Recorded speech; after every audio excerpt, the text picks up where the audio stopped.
باطون يمينون هادو اثنين مزيان حركه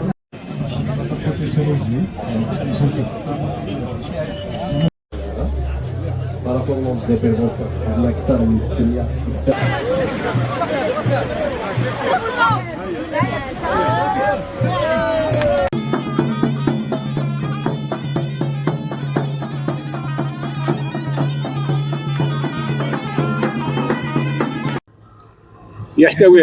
تحتوي هذه السنة ولاية بجاية على 46 شاطئ، منها 35 مسموحة للسباحة على مستوى 8 بلديات ساحلية.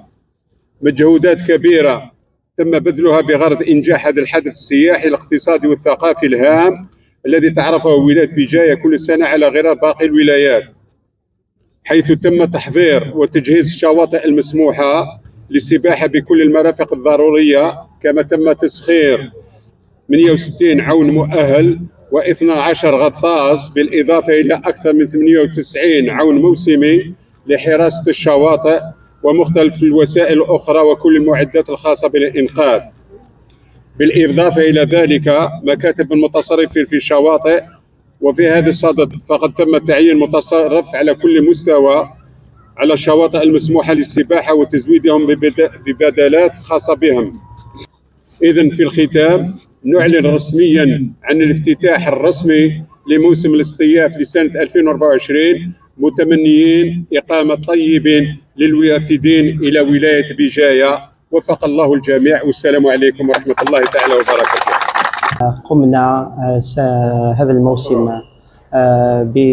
بتحضيرات جيدة على مستوى فندق الحماديين، أين قمنا بتوسيع موقف السيارات وكذا تحضير الغرف، أين تم تجديد 125 غرفة لاستقبال المصطفين لهذه السنة بإذن الله. وكذلك مطعم على مستوى شاطئ البحر، ومطعم آخر على مستوى المسبح الداخلي للفندق. مرحبا بكم في ولاية بجاية، مرحبا بكم في فندق الحماديين، أين يوجد حسن الاستقبال وحسن الضيافة، وأين يوجد جميع المرافق اللازمة لاستقبالكم بإذن الله.